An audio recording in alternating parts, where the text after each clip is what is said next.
നമസ്കാരം, ഉച്ചവാർത്തയിലേക്ക് സ്വാഗതം. ആദ്യം നോക്കാം പ്രധാന വാർത്തകൾ. സംസ്ഥാനത്ത് 2 ദിവസം അതിതീവ്ര മഴ മുന്നറിയിപ്പ്. പ്രളയ സാധ്യതയെന്ന് ദുരന്ത നിവാരണ അതോറിറ്റി. കാലവർഷത്തിൽ 21 വീടുകൾ പൂർണ്ണമായും 586 വീടുകൾ ഭാഗികമായും തകർന്നു. മലയോര മേഖലകളിൽ ലഭിച്ചത് 500 മില്ലിമീറ്റർ മഴ. മണിക്കൂറിൽ 60 കിലോമീറ്റർ വരെ ശക്തമായ കാറ്റിനും സാധ്യത. കോഴിക്കോട്, വയനാട്, കണ്ണൂർ ജില്ലകളിൽ ഇന്ന് റെഡ് അലർട്ട്. 10 ജില്ലകളിൽ ഓറഞ്ച് അലർട്ട്. കോഴിക്കോട് അരിക്കാട് ചുഴലിക്കാറ്റിൽ റെയിൽവേ ട്രാക്കിലേക്ക് വൻമരങ്ങൾ കടപുഴകി വീണു. കോഴിക്കോട് മാവൂരിലെ പല പ്രദേശങ്ങളും വെള്ളത്തിനടിയിൽ. കട്ടപ്പന എറണാകുളം ദേശീയപാതയിൽ ചുരുളിക്ക് സമീപം മണ്ണിടിഞ്ഞ ഗതാഗതം തടസ്സപ്പെട്ടു. ആലപ്പുഴയിലും കൊച്ചിയിലും ശക്തമായ കടലാക്രമണം.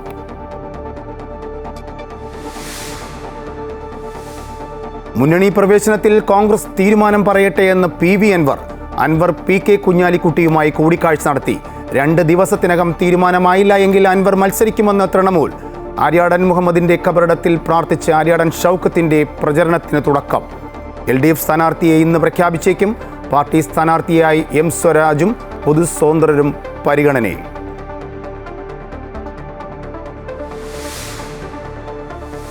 സെക്രട്ടേറിയറ്റ് നടയിൽ പച്ചക്കറികൾ വലിച്ചെറിഞ്ഞ് കർഷകരുടെ വ്യത്യസ്തമായ പ്രതിഷേധം. പ്രതിഷേധിക്കുന്നത് തെക്കൻ കേരളത്തിലെ ഹോർട്ടികോർപ്പിന് ഉൾപ്പെടെ പച്ചക്കറികൾ വിതരണം ചെയ്യുന്ന കർഷകർ. ഏപ്രിൽ 2 മുതൽ ഹോർട്ടികോർപ്പ് കർഷകരിൽ നിന്നും പച്ചക്കറികൾ വാങ്ങുന്നില്ലെന്ന് പരാതി.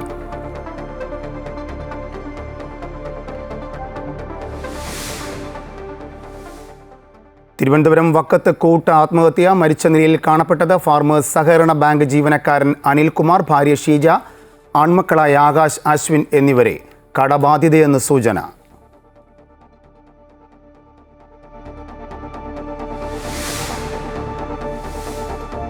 കൊച്ചിയിൽ മുങ്ങിയ ചരക്ക് കപ്പലിൽ നിന്നുള്ള കൂടുതൽ കണ്ടെയ്നറുകൾ തീരത്തടിയുന്നു. 5 തെങ്ങ്, അയിരൂർ, വർക്കല ഭാഗങ്ങളിൽ കണ്ടെയ്നറുകൾ അടിഞ്ഞു. കപ്പൽ പൊന്തിച്ചെടുക്കാൻ സാൽവേജ് കമ്പനി എത്തിയെന്ന് മന്ത്രി K രാജൻ. കേരള തീരത്തിൽ ഇതുവരെ എണ്ണപ്പാട കണ്ടെത്തിയിട്ടില്ലെന്നും മന്ത്രി.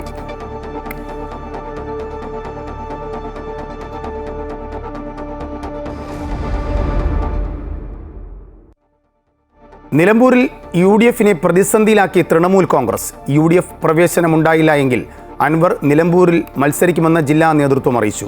2 ദിവസത്തിനകം തീരുമാനമുണ്ടാകണമെന്ന് തൃണമൂൽ ജില്ലാ കോർഡിനേറ്റർ KP അബ്ദുറഹ്മാൻ ആവശ്യപ്പെട്ടു. PV അൻവറുമായി PK കുഞ്ഞാലിക്കുട്ടി കൂടിക്കാഴ്ച നടത്തുന്നതിന് തൊട്ടു മുമ്പായിരുന്നു തൃണമൂൽ ഈ നിലപാട് വ്യക്തമാക്കിയത്. KK പ്രശാന്ത് കൂടുതൽ വിശദാംശങ്ങളുമായി ചേരുന്നു. പ്രശാന്ത്, അൻവർ കുഞ്ഞാലിക്കുട്ടിയെ കണ്ടു, അതിനുശേഷം കോൺഗ്രസ് പറയട്ടെ തീരുമാനം എന്ന നിലയിലാണ്. അപ്പോൾ പന്ത് കോൺഗ്രസിൻ്റെ കോർട്ടിലേക്ക് വന്നിരിക്കുകയാണ്. ഇനി തീരുമാനം പറയേണ്ടത് കോൺഗ്രസ് ആണ്. നിലപാട് എന്ത് തന്നെയായിരുന്നാലും അത് UDF അംഗീകരിച്ച് കൊടുക്കുന്ന ഒരു സാഹചര്യമില്ല. എന്തായിരിക്കാം PV അൻവറിൻ്റെ മനസ്സിലുള്ളത്?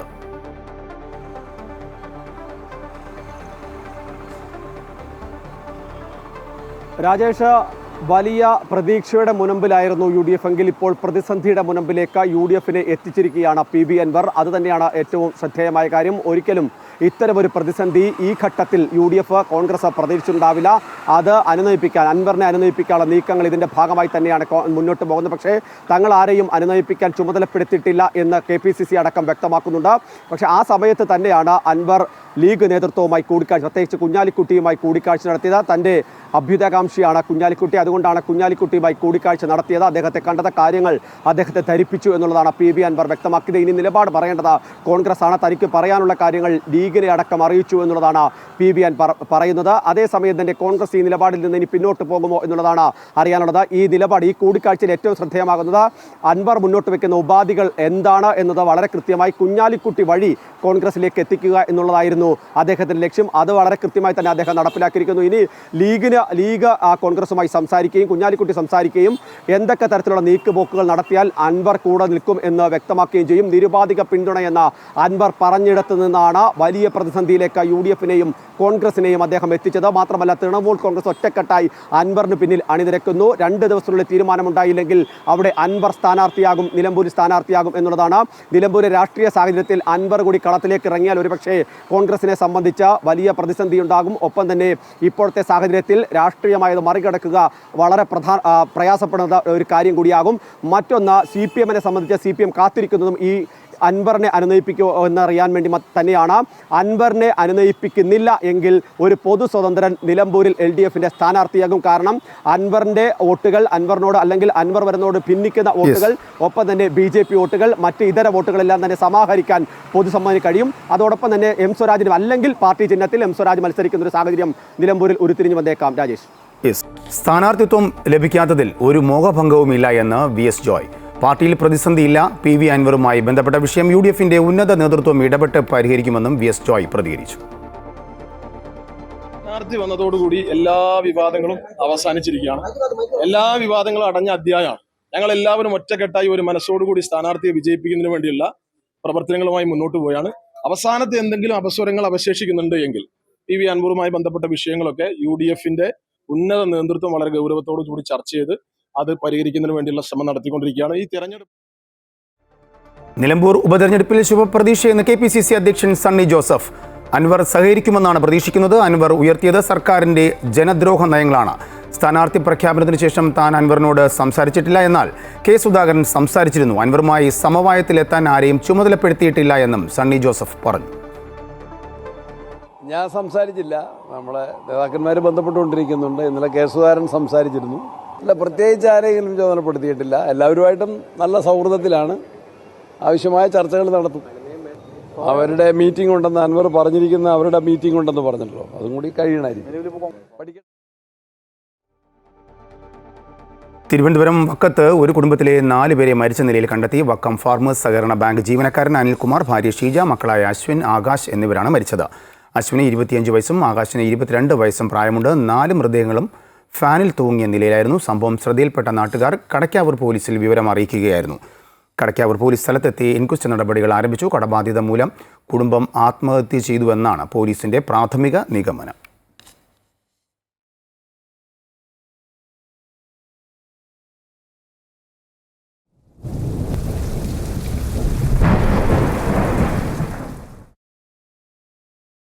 അടുത്ത 3 മണിക്കൂറിൽ കേരളത്തിലെ തിരുവനന്തപുരം, കൊല്ലം, ആലപ്പുഴ, കോട്ടയം, ഇടുക്കി, എറണാകുളം, മലപ്പുറം, കോഴിക്കോട്, കണ്ണൂർ, കാസർഗോഡ് ജില്ലകളിൽ ഒറ്റപ്പെട്ട ഇടങ്ങളിൽ ഇടിമിന്നലോടുകൂടിയ ഇടത്തരം മഴയ്ക്ക് സാധ്യതയുണ്ട് എന്നാണ് ഇപ്പോൾ മുന്നറിയിപ്പ് വന്നിരിക്കുന്നത്. കൂടുതൽ വിശദാംശങ്ങളുമായി ദേവിക ചേരുന്നുണ്ട്. ദേവിക, ഏറ്റവും പുതിയ മുന്നറിയിപ്പ് എന്തൊക്കെയാണ്? ഏതൊക്കെ മേഖലകളിലാണ് ജാഗ്രതാ നിർദ്ദേശം നൽകിയിരിക്കുന്നത്?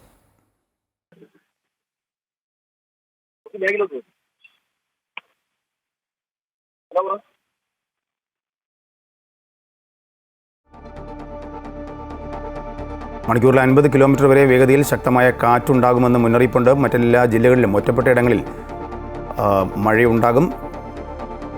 ടിവിയിലേക്ക് മടങ്ങി വരാം. വടക്കൻ ജില്ലകളിലും ശക്തമായ മഴ തുടരുകയാണ്. വരും മണിക്കൂറുകളിലും കാസർഗോഡ്, കണ്ണൂർ, കോഴിക്കോട്, വയനാട്, മലപ്പുറം ജില്ലകളിൽ മഴ ശക്തമാകുമെന്നാണ് കാലാവസ്ഥാ വകുപ്പിൻ്റെ മുന്നറിയിപ്പ്. കനത്ത മഴയിൽ കോഴിക്കോട് മാവൂരിൽ താഴ്ന്ന പ്രദേശങ്ങൾ പൂർണ്ണമായും വെള്ളത്തിനടിയിലായി. ജനങ്ങളെ മാറ്റിപ്പാർപ്പിച്ചു. ചാത്തമംഗലം പഞ്ചായത്തിലെ ഇരവഴിഞ്ഞി പുഴയോട് ചേർന്ന മേഖലകളിലും വെള്ളം കയറി. പെരുവയൽ പഞ്ചായത്തിൻ്റെ വിവിധ ഭാഗങ്ങളിലും വെള്ളപ്പൊക്കമുണ്ടായി. ചാലിയാറിൽ ജലനിരപ്പ് ക്രമാതീതമായി ഉയരുകയാണ്. കനത്ത മഴയെ തുടർന്ന് ഊർക്കടവിൽ റെഗുലേറ്ററിൻ്റെ ഷട്ടറുകൾ പൂർണ്ണമായും ഉയർത്തി. അതിനിടെ കോഴിക്കോട് അരീക്കാട് റെയിൽവേ ട്രാക്കിലേക്ക് വീണ്ടും മരം കടപുഴകി വീണു. ഗതാഗതം തടസ്സപ്പെട്ടു. ഇന്നലെ രാത്രി മരം വീണതിന് സമീപത്ത് തന്നെയാണ് ഇന്നും മരം വീണത്. കോഴിക്കോട് ജില്ലയിലെ 3 ക്യാമ്പുകളിലായി 88 പേരാണ് നിലവിലുള്ളത്. വരുന്ന 3 മണിക്കൂറിൽ ശക്തമായ കാറ്റിനും മഴയ്ക്കും സാധ്യതയുള്ളതിനാൽ മലയോര തീരദേശ മേഖലയിലുള്ളവരോട് പ്രത്യേക ജാഗ്രത പുലർത്താൻ ജില്ലാ ഭരണകൂടം നിർദ്ദേശിച്ചു. മധ്യ കേരളത്തിൽ മഴയ്ക്ക് ശമനമുണ്ടായിട്ടുണ്ട്. ഇന്ന് രാവിലെ മുതൽ ശക്തമായ മഴ എവിടെയും റിപ്പോർട്ട് ചെയ്തിട്ടില്ല. കൊച്ചിയിലും സമാന സാഹചര്യമാണുള്ളത്. ഇടുക്കി, പാലക്കാട്, എറണാകുളം, ആലപ്പുഴ ജില്ലകളിൽ ഇന്ന് യെല്ലോ അലർട്ടാണ് പ്രഖ്യാപിച്ചിട്ടുള്ളത്. കൊച്ചിയിൽ ഇന്നലെ പെയ്ത ശക്തമായ മഴയിൽ പല ഭാഗങ്ങളിലായി നാശനഷ്ടങ്ങൾ ഉണ്ടായിട്ടുണ്ട്. നെടുമ്പാശ്ശേരിയിൽ മരങ്ങളിൽ വീണ് 2 വീടുകൾ തകർന്നു. പലയിടത്തും വീടുകൾ ഭാഗികമായും തകർന്നിട്ടുണ്ട്. ആലുവ ഭാഗത്ത് റെയിൽവേ ട്രാക്കിലേക്ക് മരം വീണ് ട്രെയിൻ ഗതാഗതം തടസ്സപ്പെട്ടിരുന്നു. രാവിലെയോടെ തടസ്സങ്ങൾ മാറ്റി ട്രെയിൻ ഗതാഗതം പുനഃസ്ഥാപിച്ചു. ഇന്നലെ പെയ്ത മഴയിൽ ആലുവ ശിവക്ഷേത്രത്തിൽ വെള്ളം കയറി. ചെല്ലാനം, കണ്ണമാലി ഭാഗത്ത് കടലേറ്റം രൂക്ഷമായിരുന്നു. ഏറ്റവും ഒടുവിലത്തെ വിവരങ്ങളുമായി ദേവിക ചേരുന്നുണ്ട്. ദേവിക, സംസ്ഥാനത്ത് കനത്ത മഴക്കെടുതിയാണ് ഉണ്ടായിരിക്കുന്നത്. ഇനിയുള്ള മുന്നറിയിപ്പ് എങ്ങനെയാണ്?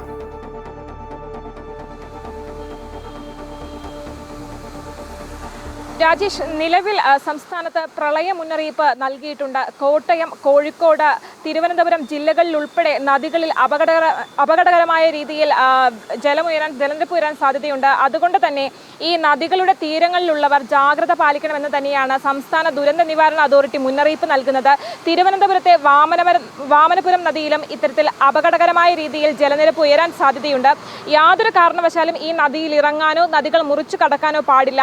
ഇടിമിന്നൽ ജാഗ്രതാ നിർദ്ദേശവുമുണ്ട്. സംസ്ഥാനത്ത് പുലർച്ചെ മുതൽ തിരുവനന്തപുരം ജില്ലയിൽ പ്രത്യേകിച്ച് പുലർച്ചെ മുതൽ ശക്തമായ ഇടിമിന്നലും കാറ്റും അനുഭവപ്പെടുന്നുണ്ട്. ഇത്തരത്തിൽ ഈ ജാഗ്രതാ നിർദ്ദേശങ്ങൾ ഇത്തരത്തിൽ സംസ്ഥാന ദുരന്ത നിവാരണ അതോറിറ്റി കൃത്യമായ ഇടവേളകളിൽ ജനങ്ങളിലേക്ക് എത്തിക്കുന്നുണ്ട്. ഈ ഒരു ജാഗ്രതാ നിർദ്ദേശങ്ങളെല്ലാം കൃത്യമായി പാലിച്ചാൽ വലിയ വലിയ അപകടങ്ങൾ നമുക്ക് ഒഴിവാക്കാൻ സാധിക്കും. ഈ കാലവർഷം ശക്തി പ്രാപിച്ചതോടെ തെക്കൻ ജില്ലകളിൽ ശക്തമായിട്ടുള്ള മഴക്കെടുതി രൂക്ഷമാണ്.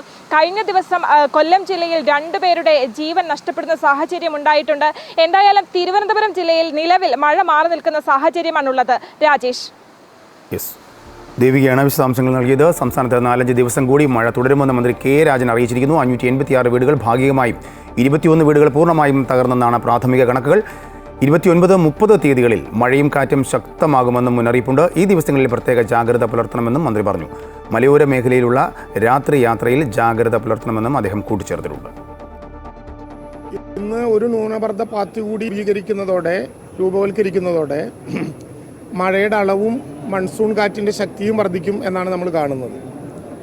ഇപ്പോൾ സംസ്ഥാനത്തിൻ്റെ വിവിധ ഭാഗങ്ങളിലായി പരക്കെ മഴ പെയ്ച്ചിട്ടുണ്ട്. പരക്കെ മഴ പെയ്തിട്ടുണ്ടെന്ന് മാത്രമല്ല, പരക്കെ പെയ്ത മഴയ്ക്കകത്ത് ഏറ്റവും പ്രധാനപ്പെട്ട നാശനഷ്ടങ്ങൾ ഉണ്ടായിട്ടുള്ളത് മരങ്ങൾ കടപുഴകി വീഴുകയും അത് പലപ്പോഴും വിവിധങ്ങളായിട്ടുള്ള വീടുകളുടെ മീതെ വരികയും ഒക്കെ ചെയ്തിട്ടുള്ള ഒരു പൊതുവായിട്ടുള്ള സ്ഥിതി കാണാനുണ്ട്. പ്രാഥമികമായിട്ടുള്ള കണക്കുകൾ വിലയിരുത്തുമ്പോൾ സംസ്ഥാനത്തിൻ്റെ വിവിധ ഭാഗങ്ങളിലായി 586 വീടുകൾ ഭാഗികമായും 21 വീടുകൾ പൂർണ്ണമായും തകർന്നു എന്ന കണക്കാണ് ഇന്നലെ വൈകുന്നേരം വരെ നമുക്ക് ലഭ്യമായിട്ടുള്ളത്. സെക്രട്ടേറിയറ്റ് നടയിൽ പച്ചക്കറികൾ വലിച്ചെറിഞ്ഞ കൃഷിക്കാരുടെ പ്രതിഷേധം. തിരുവനന്തപുരം, കൊല്ലം, പത്തനംതിട്ട എന്നീ 3 ജില്ലകളിൽ ഹോർട്ടികോർപ്പിന് ഉൾപ്പെടെ പച്ചക്കറികൾ വിതരണം ചെയ്യുന്ന കർഷകരാണ് പ്രതിഷേധിക്കുന്നത്. ഏപ്രിൽ 2 മുതൽ ഹോർട്ടികോർപ്പ് കർഷകരിൽ നിന്നും പച്ചക്കറി വാങ്ങുന്നില്ല എന്നാണ് പരാതി. സർക്കാർ അനുകൂല നടപടി സ്വീകരിച്ചില്ല എങ്കിൽ സെക്രട്ടേറിയറ്റ് നടയിൽ അനിശ്ചിതകാല സമരം നടത്താനാണ് കർഷകരുടെ തീരുമാനം. കൂടുതൽ വിശദാംശങ്ങളുമായി അൻഫ്ലിറ്റ് ഡിസൂസ ചേരുന്നുണ്ട്. അൻഫ്ലിറ്റ്, എന്തുകൊണ്ടാണ് ഇങ്ങനൊരു പ്രത്യേക വ്യത്യസ്തമായ ഒരു പ്രതിഷേധം അവർ എടുക്കാൻ കാരണം? എന്താണ് അവരുടെ ആവശ്യം? ഹോർട്ടികോർപ്പ് ഇക്കാര്യത്തിൽ എന്തെങ്കിലും മറുപടി നൽകുന്നുണ്ടോ? രാജേഷ്, സംസ്ഥാനത്ത് 6 വിപണന കേന്ദ്രങ്ങളാണ്. അതായത് കർഷകരിൽ നിന്ന് നേരിട്ട് പച്ചക്കറികൾ സംഭരിക്കുന്ന 6 വേൾഡ് മാർക്കറ്റുകളാണുള്ളത്. ആ 6 വേൾഡ് മാർക്കറ്റ് ഏറ്റവും വലിയ വിപണി, ഏറ്റവും പ്രധാനപ്പെട്ട ഒന്നാണ് നെടുമങ്ങാട് വേൾഡ് മാർക്കറ്റ്. ഇവിടെ നിന്നാണ് 3 ജില്ലകളിലേക്ക്, അതായത് തിരുവനന്തപുരം, കൊല്ലം, പത്തനംതിട്ട എന്നീ 3 ജില്ലകളിലേക്ക് പച്ചക്കറി ഹോർട്ടികോർപ്പ് ഉൾപ്പെടെയുള്ള മറ്റ് വിപണന കേന്ദ്രങ്ങളിലൊക്കെ തന്നെയും കർഷകരുടെ പച്ചക്കറികൾ വിതരണം ചെയ്യുന്നത്. അപ്പോൾ ഈ നെടുമങ്ങാട് വേൾഡ് മാർക്കറ്റിലേക്ക് കഴിഞ്ഞ 15 വർഷമായി 2011 മുതൽ ഇവിടേക്ക് ഹോൾസെയിലായി പച്ചക്കറികൾ നേരിട്ട് കൊണ്ടെത്തിക്കുന്ന കർഷകരാണ്. ഈ കർഷകരാണ് ഇപ്പോൾ ദുരിതത്തിലായിരിക്കുന്നത്. ഈ ഏപ്രിൽ 2 മുതലാണ് കൃഷി സെക്രട്ടറി ഒരു ഉത്തരവിലൂടെ തീരുമാനിച്ചിരിക്കുന്നു. ഈ കർഷകരിൽ നിന്ന് പച്ചക്കറികൾ വാങ്ങുന്നത് വളരെ പരിമിതമായി മാത്രം പച്ചക്കറികൾ വാങ്ങുകയാണ്. അതിന് നൽകുന്ന വിശദീകരണം എന്ന് പറയുന്നത് ഹോർട്ടികോർപ്പിലെ സാധനങ്ങൾക്ക് ഇപ്പോൾ മാർക്കറ്റ് ഇല്ല എന്നാണ്. ഈ കൊണ്ടുവരുന്ന പച്ചക്കറികളൊക്കെ തന്നെ കെട്ടിക്കിടക്കുകയും അത് ചീത്തയായി പോവുകയും ഒക്കെ ചെയ്യുന്നുവെന്ന് പറയുന്നു. മാത്രമല്ല, 2 ദിവസം മുമ്പ് ഇവർ ഈ പച്ചക്കറികൾ, ഈ കർഷകരിൽ നിന്ന് സംഭരിച്ച പച്ചക്കറികളൊക്കെ അവിടെ കൂട്ടിയിട്ട് കത്തിക്കുന്നതായും കർഷകർ കണ്ടിരുന്നു. ഇതൊക്കെ തന്നെ ഇവരെ പ്രകോപിപ്പിക്കുകയായിരുന്നു. ഇതേ തുടർന്ന് ഇവർ കൃഷി സെക്രട്ടറിക്കെതിരെ പരാതി നൽകുകയും അവിടെ സമരം ചെയ്യുകയും ഒക്കെ ചെയ്തിരുന്നു. പക്ഷേ അപ്പോഴും ഇവരുടെ ഭാഗത്ത് നിന്ന് അനുകൂലമായ ഒരു സമീപനം ഉണ്ടായില്ല. ഇതിൽ പ്രതിഷേധിച്ചുകൊണ്ടാണ് കർഷകർ ഇന്ന് സെക്രട്ടേറിയറ്റ് നടയിൽ പച്ചക്കറികളൊക്കെ, തങ്ങൾ സംഭരിച്ച പച്ചക്കറികളൊക്കെ തന്നെയും റോഡിലേക്ക് വലിച്ചെറിഞ്ഞ് അവർ പ്രതിഷേധിച്ചത്. ഇത് വളരെ ശക്തമാണ്. കാരണം എത്രയോ കർഷകരാണ് ഇതുകൊണ്ട് ജീവിക്കുന്നത്. കാരണം വർഷങ്ങളായി തന്നെ ഇവരുടെ ഉപജീവന മാർഗം എന്ന് പറയുന്നത് ഇത് സർക്കാർ ഇവർക്ക് നൽകിയ വാക്കാണ്. ഹോർട്ടികോർപ്പ് ഉൾപ്പെടെയുള്ള എല്ലാ സർക്കാരിന്റെ വിപണന കേന്ദ്രങ്ങളിൽ ഈ കർഷകരിൽ നിന്ന് നേരിട്ട് തന്നെ പച്ചക്കറികൾ വർഷങ്ങളായി വാങ്ങിക്കൊണ്ടിരിക്കുകയും ഇവർക്ക് കൃത്യമായി വില നൽകുകയും ചെയ്തിരുന്നു. പക്ഷേ ഇപ്പോഴാണ് ഈ യാതൊരു പ്രഖ്യാപനമോ ഒന്നും ഉണ്ടാകാതെ തികച്ചും അപ്രതീക്ഷിതമായി സർക്കാർ ഇങ്ങനെ ഒരു തീരുമാനമെടുക്കുന്നത്. ഇത് ഉദ്യോഗസ്ഥരുടെ ഭാഗത്ത് ഭാഗത്തു നിന്നാണ് ഇത്തരത്തിലൊരു തീരുമാനം ഉണ്ടായത് എന്നാണ് ഈ കർഷകർ പറയുന്നത്. ഈ യാതൊരു കാരണമില്ലാതെ, അതായത് ഹോൾസെയിലായി വാങ്ങിക്കൊണ്ടിരുന്ന ഇതിൽ നിന്ന് ഇപ്പോൾ വളരെ കുറച്ച്, മുമ്പ് 20-25 കിലോയും വാങ്ങിക്കൊണ്ടിരുന്ന പച്ചക്കറികൾ ഇപ്പോൾ 1 കിലോയും അതിന് താഴെയുമാണ് വാങ്ങിക്കൊണ്ടിരിക്കുന്നത്. അത് വളരെ അപ്രതീക്ഷിതമായ ഒരു നീക്കം തന്നെയാണ്. ഇതിനൊരു കാരണം വ്യക്തമാക്കണമെന്ന് ആവശ്യപ്പെട്ട് മന്ത്രിയെ നേരിട്ട് കണ്ട് പരാതി നൽകിയെങ്കിലും സർക്കാരിന്റെ ഭാഗത്തുനിന്ന് തീരുമാനം ഉണ്ടായില്ല. ഇതിൽ പ്രതിഷേധിച്ച് 29-ാം തീയതി മറ്റന്നാൾ മന്ത്രിയുടെ വീട്ടിലേക്ക് ഔദ്യോഗിക വസതിയിലേക്ക് ഒരു പ്രതിഷേധവുമായി എത്തുന്നുണ്ട്. അതിലും ഒരു തീരുമാനം ഉണ്ടായില്ലെങ്കിൽ അനിശ്ചിതകാലമായി സെക്രട്ടേറിയറ്റ് നടയിൽ സമരം ഇരിക്കാൻ തന്നെയാണ് ഈ കർഷകരുടെ തീരുമാനം. രാജേഷ്, അൻഫിൽറ്റാണ് വിശദാംശങ്ങൾ നൽകിയത്. അറബിക്കടലിൽ മുങ്ങിയ കപ്പലിൽ നിന്നും കൊല്ലം തീരത്തടിഞ്ഞ കണ്ടെയ്നർ നീക്കുന്നത് വൈകും. കടലിലൂടെയും കരയിലൂടെയും കണ്ടെയ്നറുകൾ കൊണ്ടുപോകുന്നതിൽ ബുദ്ധിമുട്ട് നേരിടുന്നുണ്ട്. ഇതിനുള്ള ശ്രമങ്ങൾ തുടരുകയാണ്.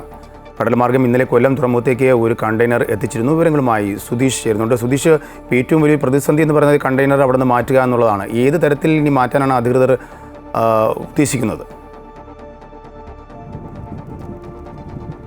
തീർച്ചയായും ഇപ്പോൾ പ്രതികൂലമായ ഒരു കാലാവസ്ഥയാണ് ഈ ഒരു പ്രവർത്തനങ്ങൾക്ക് തടസ്സമാകുന്നത്. കടലിൽ ഒഴുകി നടന്ന ഒരു കണ്ടെയ്നറാണ് ഈ കാണുന്നത്. ഈ കണ്ടെയ്നറാണ് ഇപ്പോൾ തീരത്തേക്ക് ക്രെയിൻ ഉപയോഗിച്ച് കടൽ മാർഗം വലിച്ചുകൊണ്ടുവന്ന് ക്രെയിൻ ഉപയോഗിച്ച് ഇവിടെ സൂക്ഷിച്ചിരിക്കുന്നത്. ഈ കണ്ടെയ്നറിൽ ഉണ്ടായിരുന്ന വസ്തുക്കൾ എന്ന് പറഞ്ഞാൽ പോളി എത്തിലീനാണ്. അതായത് പ്ലാസ്റ്റിക് നിർമ്മാണത്തിന് ഉപയോഗിക്കുന്ന അസംസ്കൃത വസ്തുക്കളാണ് പോളി എത്തിലീൻ. അത് നിറഞ്ഞ ഒരു കണ്ടെയ്നറായിരുന്നു ഇപ്പോൾ ഈ കാണുന്നത്, ഈ തകർന്നു കിടക്കുന്ന കണ്ടെയ്നർ. ഇതുപോലെ തന്നെ ഒരുപാട് കണ്ടെയ്നറുകളാണ് ഈ കടലിൽ ഒഴുകി നടക്കുന്നത്. ഈ കണ്ടെയ്നറുകൾ ഈ കൊല്ലം പോർട്ടിൽ എത്തിക്കുക എന്നുള്ള ശ്രമകരമായ ദൗത്യത്തിലാണ് ഈ പറയുന്ന ഈ ജീവനക്കാരെല്ലാം തന്നെ ഉള്ളത്. ഇവിടെ എത്തിച്ചതിന് ശേഷം ഇതിനെ സുരക്ഷിതമായി മാറ്റുക, ഈ വസ്തുക്കൾ കസ്റ്റംസിന്റെ ക്ലിയറൻസോടുകൂടി ഈ വസ്തുക്കൾ തിരിച്ച് ഇതുമായി ബന്ധപ്പെട്ട കമ്പനിക്ക് ഏൽപ്പിക്കാം, അല്ലെങ്കിൽ കമ്പനിക്ക് കൊണ്ടുപോകാം, ഇവിടെ നിന്ന് കൊണ്ടുപോകാം എന്നാണ് അറിയാൻ കഴിയുന്നത്.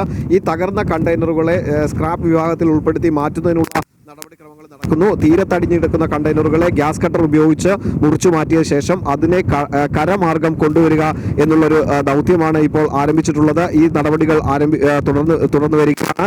ഇപ്പോൾ നമുക്കറിയാം, ഈ മറിഞ്ഞ കപ്പലിൽ നിന്നുള്ള കണ്ടെയ്നറുകൾ കൂടുതലായി എത്തുന്നത് തിരുവനന്തപുരം പ്രദേശത്തേക്കുള്ള തീരദേശ മേഖലകളിലാണ്. വർക്കല, അഞ്ചുതെങ്ങ് മുതലായ ഭാഗങ്ങളിൽ ഇപ്പോൾ വ്യാപകമായി കണ്ടെയ്നറുകൾ തീരത്തടിയുന്ന വാർത്തകളാണ് പുറത്തു വരുന്നത്. ഇവിടെയൊക്കെ തന്നെ കൃത്യമായ ജാഗ്രതാ നിർദ്ദേശങ്ങൾ നൽകിയിട്ടുണ്ട്.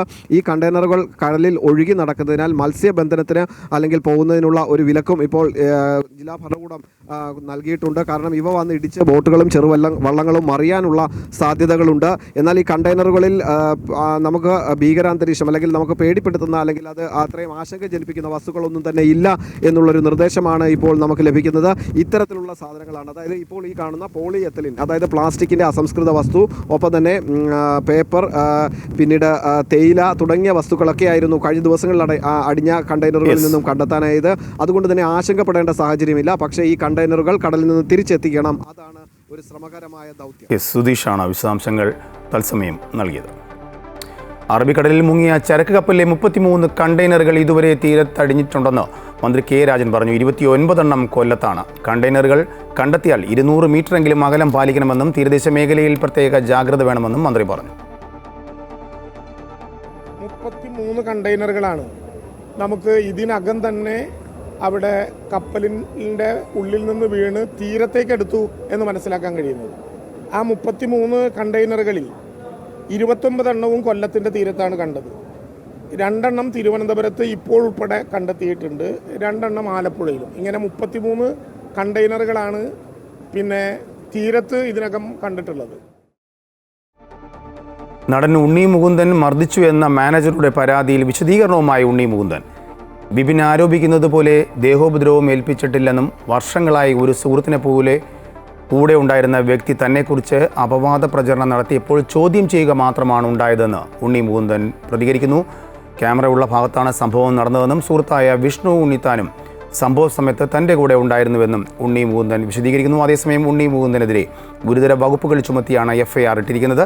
ഉണ്ണി മുകുന്ദൻ ക്രൂരമായി മുഖത്തടിക്കുകയും രക്ഷപ്പെടാൻ ശ്രമിച്ചപ്പോൾ വീണ്ടും ആക്രമിക്കുകയായിരുന്നുവെന്നുമാണ് മാനേജറായ വിപിൻ്റെ പരാതിയിൽ പറയുന്നത്. വയനാട് തിരുനെല്ലിയിൽ യുവതിയെ പങ്കാളി വെട്ടിക്കൊന്ന സംഭവത്തിൽ പ്രതിക്കെതിരെ പോലീസ് പോക്സോ കേസ് ചുമത്തി. യുവതിയുടെ ബന്ധുവായ പെൺകുട്ടിയെ പീഡിപ്പിച്ചതിനാണ് കേസെടുത്തത്. പ്രതിക്കെതിരെ കൊലപാതക ശ്രമം, പോക്സോ ഉൾപ്പെടെയുള്ള വകുപ്പുകൾ ചുമത്തിയിട്ടുണ്ട്. യുവതിയുടെ 9 വയസ്സുകാരിയായ മകളെ തട്ടിക്കൊണ്ടുപോയതിനും കേസെടുത്തിട്ടുണ്ട്. പ്രതി കുറ്റസമ്മതം നടത്തിയെന്ന് പോലീസ് അറിയിച്ചു. പ്രതിയായ ദിലീഷിനെ ഇന്ന് കൽപ്പറ്റ പോക്സോ കോടതിയിൽ ഹാജരാക്കും.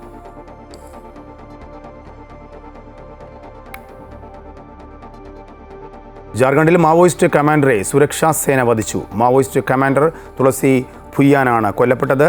പാലാമു ജില്ലയിലെ ഹുസൈനാബാദിലാണ് ഏറ്റുമുട്ടൽ ഉണ്ടായത്. തലയ്ക്ക് 15 ലക്ഷം രൂപ വിലയിട്ട മാവോയിസ്റ്റ് നേതാവ് നിതേഷ് യാദവിന് പരിക്ക് പറ്റിയതായും സേന അറിയിച്ചു. സംഘത്തിൽ നിന്നും ആയുധ ശേഖരങ്ങളും പിടിച്ചെടുത്തു. ഇന്നലെ രാത്രിയിലാണ് ഏറ്റുമുട്ടൽ തുടങ്ങിയത്. പാലാമു പോലീസും CRPFും സംയുക്തമായി നടത്തിയ ഓപ്പറേഷനിലാണ് കമാൻഡറെ വധിച്ചത്. ഒരാഴ്ചയായി പ്രദേശത്ത് മാവോയിസ്റ്റുകൾക്കായി തിരച്ചിൽ ശക്തമാക്കിയിരുന്നു.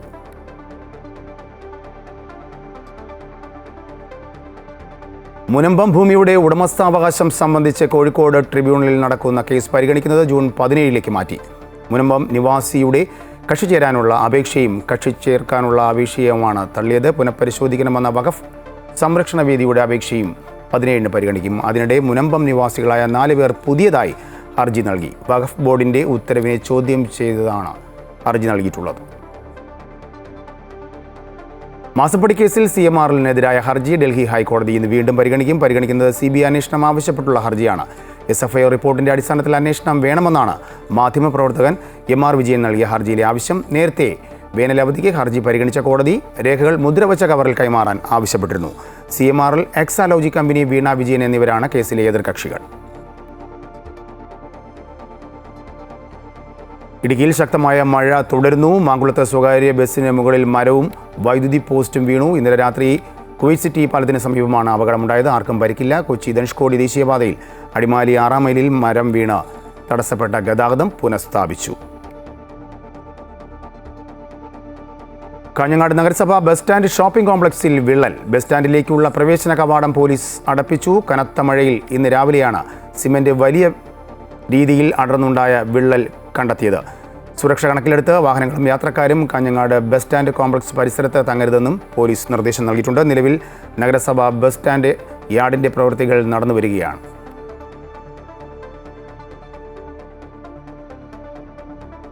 മലപ്പുറം കാളികാവിലെ നരഭോജി കടുവയ്ക്കായി തിരച്ചിൽ തുടരുന്നു. ലൈവ് ക്യാമറയിൽ ഇതുവരെ കടുവയുടെ ദൃശ്യം പതിഞ്ഞിട്ടില്ല. 3 കൂടും ലൈവ് ക്യാമറയുടെ നിരീക്ഷണത്തിലാണ്. ഇന്ന് ഒരു കൂടുകൂടി പാലക്കാട് നിന്നും എത്തിക്കും. ഇന്നലെ കടുവയെ കണ്ട കൽക്കുണ്ട് ഭാഗത്തു നിന്നും കടുവ നീങ്ങാൻ സാധ്യതയുള്ള കേരള എസ്റ്റേറ്റ്, മദാരിക്കുണ്ട് എന്നീ ഭാഗങ്ങളിലാണ് ഇന്ന് തിരച്ചിൽ നടത്തുന്നത്. ക്യാമറ ട്രാപ്പ് പരിശോധനയും നടക്കുന്നുണ്ട്. സമ്മർദ്ദരഹിതമായ അക്കാദമിക് വർഷമാകും ഇത്തവണത്തേതെന്ന് മന്ത്രി വി ശിവൻകുട്ടി പറഞ്ഞു. തിരുവനന്തപുരത്ത് സ്കൂൾ ശുചീകരണ പ്രവർത്തനങ്ങളുടെ സംസ്ഥാനതല ഉദ്ഘാടനം നിർവഹിച്ച് സംസാരിക്കുകയായിരുന്നു അദ്ദേഹം. ഒരുപാട് സമ്മർദ്ദം കുട്ടികളുടെ മേൽ കൊടുക്കുകയാണ്. ആ സമ്മർദ്ദം കുട്ടികളെ പല രൂപത്തിൽ പ്രശ്നങ്ങൾ ഉണ്ടാക്കുകയാണ്. അങ്ങനെ സമ്മർദ്ദരഹിതമായിട്ടുള്ള ഒരു വിദ്യാഭ്യാസ അന്തരീക്ഷമാണ് ഈ അധ്യയന വർഷം നടത്താൻ വേണ്ടി പോകുന്നതെന്നുള്ള കാര്യം ഞാനിവിടെ സൂചിപ്പിക്കുകയാണ്. ജൂൺ 2-ാം തീയതിയാണ് സ്കൂൾ തുറക്കുന്നത്. ഈ മാസം 30-നകം ശുചീകരണ പ്രവർത്തനങ്ങൾ പൂർത്തിയാക്കണമെന്നും അദ്ദേഹം നിർദ്ദേശം നൽകി. ഈ 30-ാം തീയതിയോടുകൂടി കേരളത്തിലെ മുഴുവൻ സ്കൂളുകളും ജൂൺ മാസം 2-ാം തീയതി സ്കൂൾ തുറക്കുന്നതിലേക്കായി ശുചീകരണ പ്രവർത്തനങ്ങൾ നടത്തുന്നതിന് വേണ്ടിയുള്ള പ്രവർത്തനങ്ങളുമായി മുന്നോട്ട് പോവുകയാണ്. തിരുമല പാങ്ങോട് ഗവൺമെന്റ് LP സ്കൂളിൽ നടന്ന പരിപാടിയിൽ മേയർ ആര്യ രാജേന്ദ്രൻ ഉൾപ്പെടെയുള്ളവർ പങ്കെടുത്തു. അമൃത ന്യൂസ്, തിരുവനന്തപുരം. ഗുജറാത്തിലെ ഗാന്ധിനഗറിൽ വമ്പൻ റോഡ് ഷോയുമായി പ്രധാനമന്ത്രി നരേന്ദ്രമോദി. 10,000ങ്ങളാണ് മോദിയെ കാണാൻ റോഡിന്റെ ഇരുവശങ്ങളിലായി കാത്തുനിന്നത്. ആളുകൾ പുഷ്പവൃഷ്ടി നടത്തി മോദിയെ വരവേറ്റു. മുഖ്യമന്ത്രി ഭൂപേന്ദ്ര പട്ടേൽ അടക്കമുള്ള നേതാക്കൾ റോഡ് ഷോയിൽ പങ്കെടുത്തു. ഗാന്ധിനഗറിൽ ഗുജറാത്ത് നഗര വളർച്ചയുടെ 20-ാം വാർഷികം ആഘോഷിക്കുന്ന പരിപാടിയിൽ മോദി പങ്കെടുത്തു. ഒട്ടേറെ വികസന പദ്ധതികൾക്ക് തുടക്കം കുറിക്കുന്നതിന്റെ ഭാഗമായാണ് മോദി ഗുജറാത്തിൽ എത്തിയത്.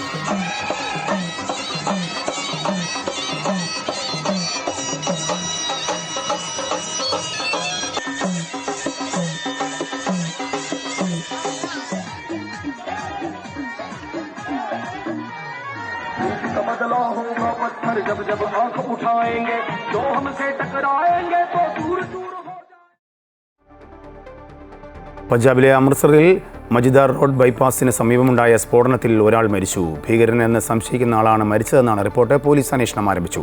സ്ഫോടക വസ്തുവിന്റെ നിർമ്മാണം സംബന്ധിച്ച് ഫോറൻസിക് ഉദ്യോഗസ്ഥർ അന്വേഷണം നടത്തുകയാണ്.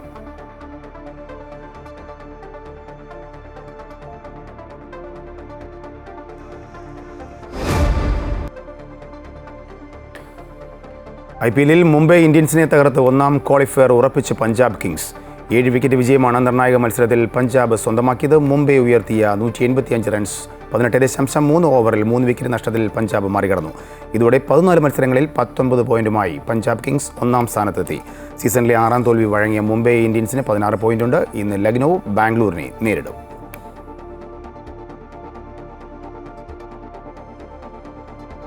ഇതോടുകൂടി വാർത്താ ബുള്ളറ്റിൻ പൂർണ്ണമാകുന്നു. കൂടുതൽ വാർത്തയ്ക്കായി അമൃത ന്യൂസ് യൂട്യൂബ് കാണുക.